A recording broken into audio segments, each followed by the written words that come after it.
Hi everyone, and welcome to Women's Studies again. So let's get started by thinking about what exactly is Women's Studies? Where did it come from?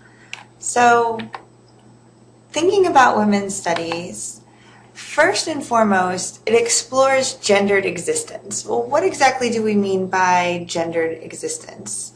Gender is performative. It's something that we do, and it's about interacting with other identities. So in the morning when we get dressed, part of what we implicitly think about when we get dressed is to what extent are we going to perform gender? Am I going to put on makeup today?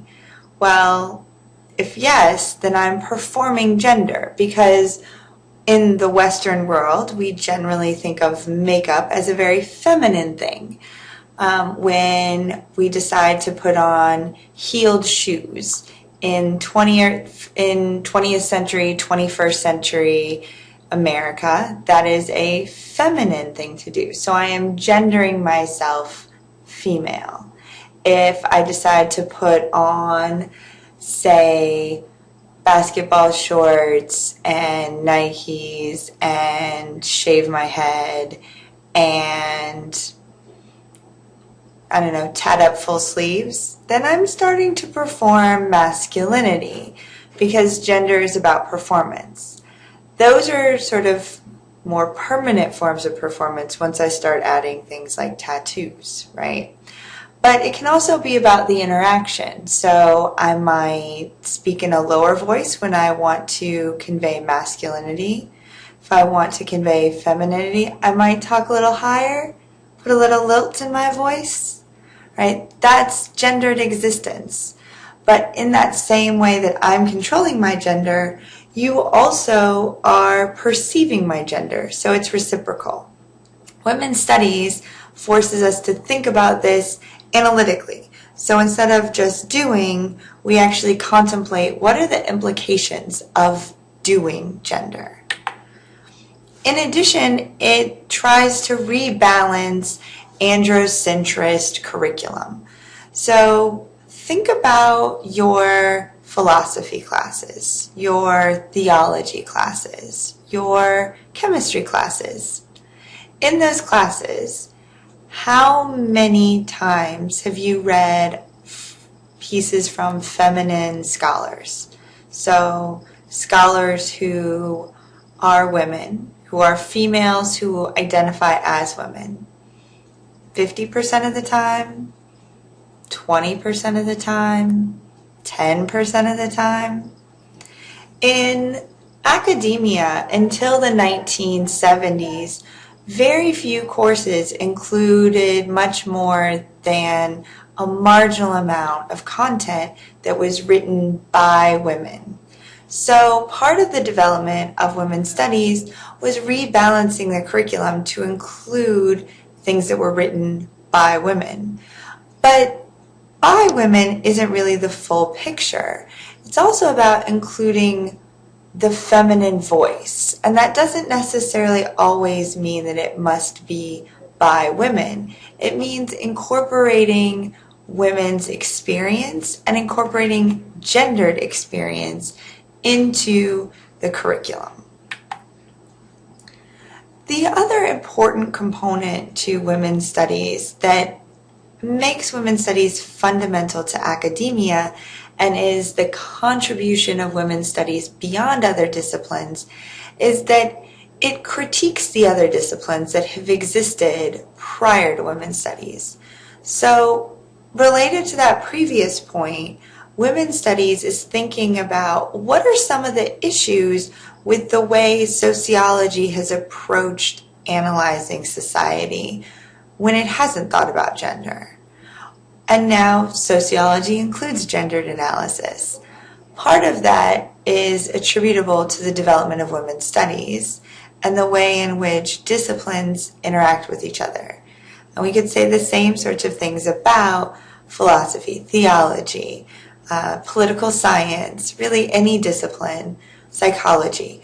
These have all been shaped now by the introduction of women's studies and the way women's studies has provided a critical lens for the way we add to knowledge and the importance of considering gender as fundamental to knowledge creation. So we think about women's studies, early women's studies, and I'm just going to move myself here. Early women's studies started from a perspective that assumed gender and sex were correlated or were the same thing. So what do I mean when I say that gender and sex are correlated? Well, sex is physiology. It's biology. So these are chromosomes. These are anatomy. These are the chemistry, so the hormones. This is the physiological aspects, the things that make you male, female, or intersex. Gender, on the other hand, is social, it's psychological. It's that performance thing that I talked about at the beginning. So it's what makes you identify as a man or a woman, or as genderqueer, or as transgendered. Those are all, or as cisgendered, right? Gender and sex in early women's studies were assumed to be constantly correlated. So if you were male, you were a man. If you were female, you were a woman. And so related to this, it emphasized these ideas of categorical gender. And so women's studies was really about bringing women understood as females into the academy and bringing women's understandings into the existing disciplines. Let's take a step back and talk about what I mean by the academy. By the academy, I mean higher education. I mean the curriculum and the disciplines that are considered a part of college. Because women's studies really started at the college level and really only recently has started working its way down into becoming a part of the curriculums of high school. And maybe some of you even had the benefit of a little bit of junior high curriculum influenced by women's studies. So this early women's studies period emphasized categorical gender. The idea that not only was sex and gender related, but also that there was an overlap. So we can think of this as man, male, and a distinct category of manness, and female, woman, feminine, and womanness. This then meant that gender is difference. So the assumption was that all women were in some way distinctively different from all men. This was problematic, and we'll get to the ways in which that's problematic throughout the semester. But you can probably already see there might be something a little bit problematic about saying all women this, all men that. The other important thing about this early period, in part because, remember, they're challenging the androcentrist view of the academy and the androcentrist curriculum, is that power was understood as being maleness and man-centered. So this is really thinking about patriarchy as inherent to the existing system. Power was male, power was in the hands of men, and women's studies was really framed then as a challenge to power. So what were some of the goals then for these early pioneers of women's studies? Some really fundamental things were first and foremost visibility. So really just getting female scholars into the curriculum, really getting women's voices to be heard, doing things like adding Sappho to the study of philosophy and literature, right? Adding more than just Marie Curie to the study of chemistry. Another important goal of early women's studies was actually to buttress the movement. So in the next lecture, I'm going to talk about the waves of feminism. early women's studies is coinciding with the second wave of the feminist movement.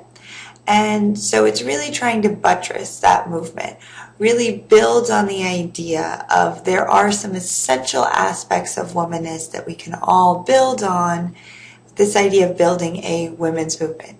Keep in mind here that we're seeing gender as categorical, so when I say woman, there's some exclusivity here.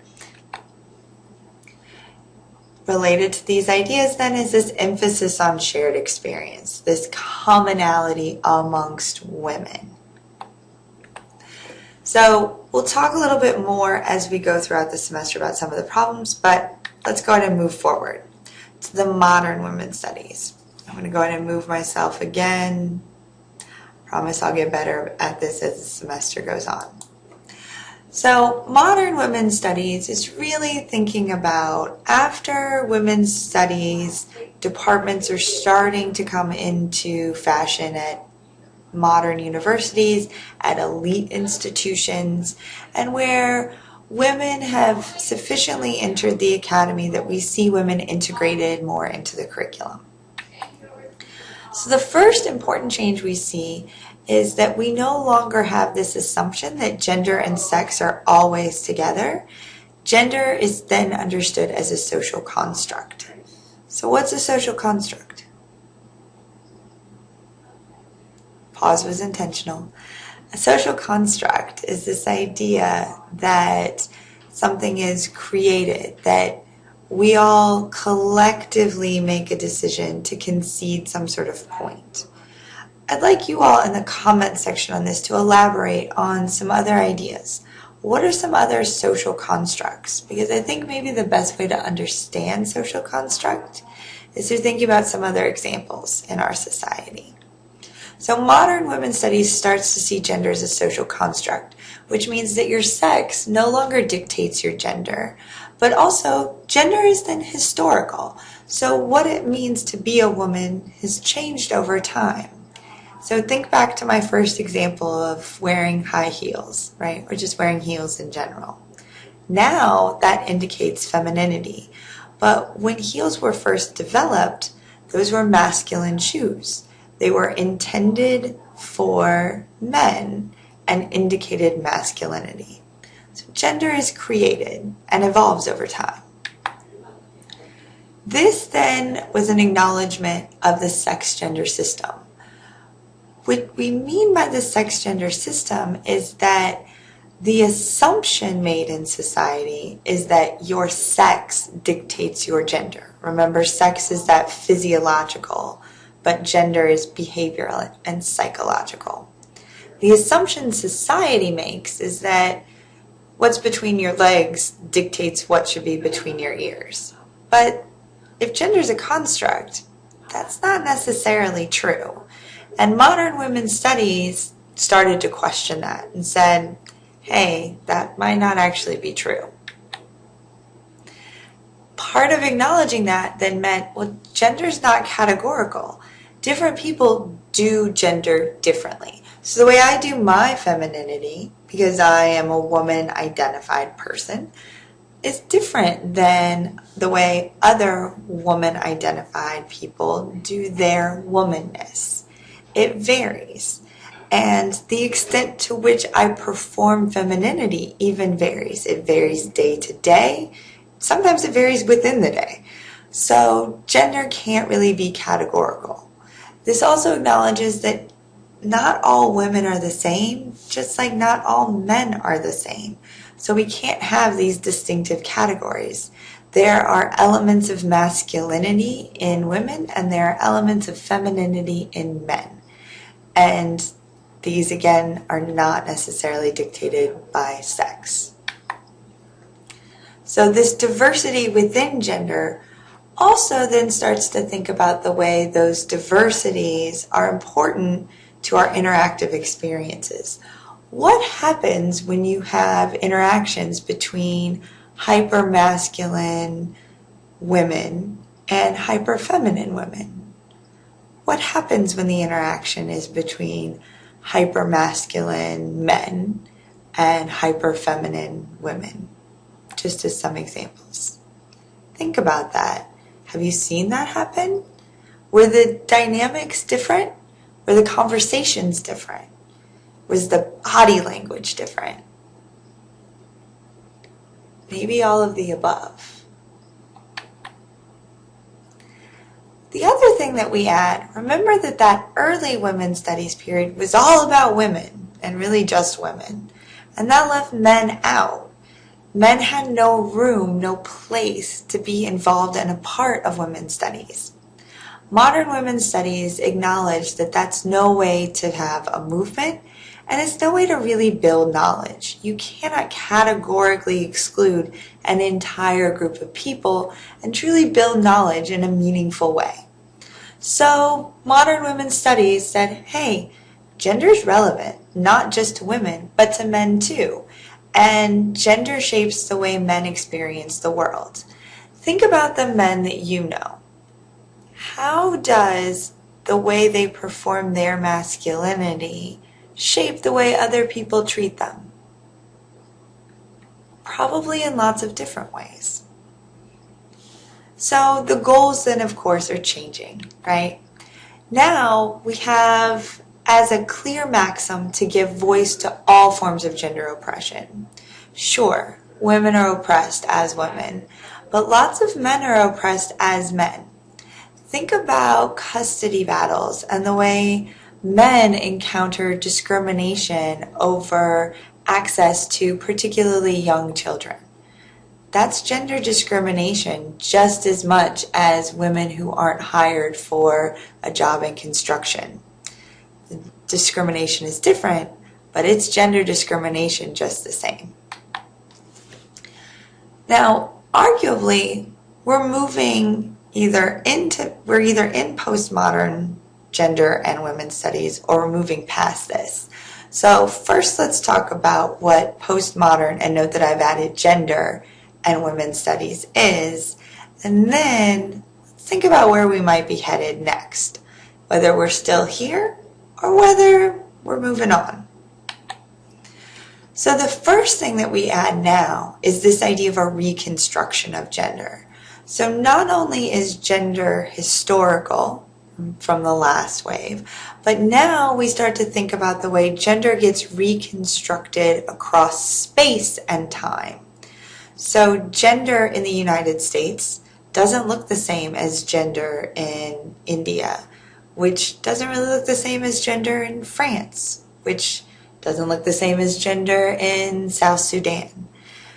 And as these societies interact, gender gets reconstructed. So the more the US exports things like Coca-Cola and McDonald's, the more our versions of gender enter into new societies. And the more we have access to what's happening in France, the more French constructions of gender might influence our own understanding of gender. So gender is reconstructed both across time and across space. We also have this idea of transnationalism and globalization. So that's related to my previous point, but we also start thinking about the way trade and economic interactions are gendered as well. So as the world globalizes, who is really impacted by the switch from import-oriented industries to export-oriented industries in a country? Is it gender neutral or is it gendered? If we see countries rapidly developing, like China or India, is it rapidly developing for everyone, or is that development gendered? Postmodern gender studies says we have to look at those and look at those economic questions from a gendered lens. Is the IMF really providing policies that help the economic development of the whole country, or just particular parts of the country?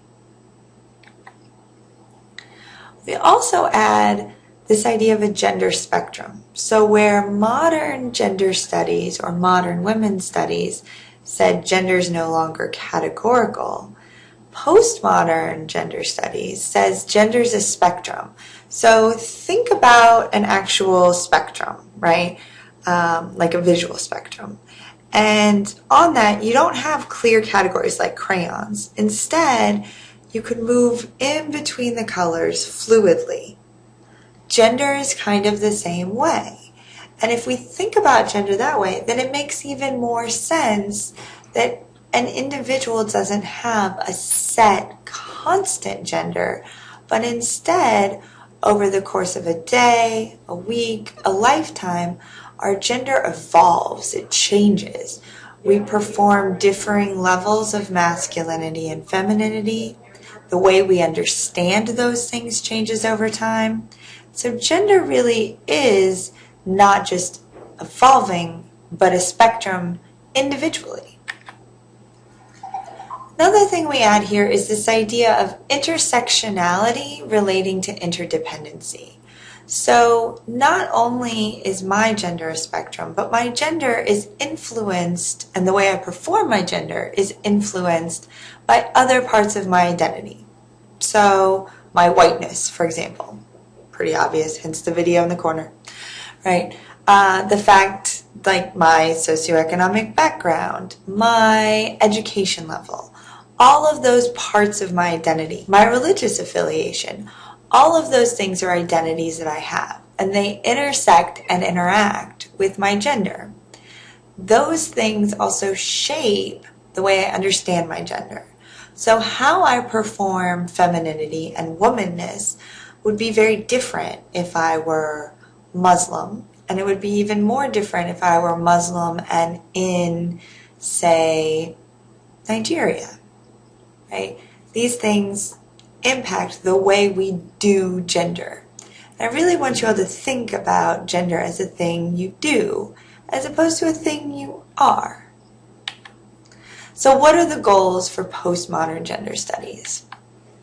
Well, what do you think they should be? Is this where we're still at? Or are there new questions, new goals? Should this class focus on something different than what you see in front of you right now? What would you have the goals be for the current movement? I'll leave you there. Post some comments, comment on each other, and I will see you all soon.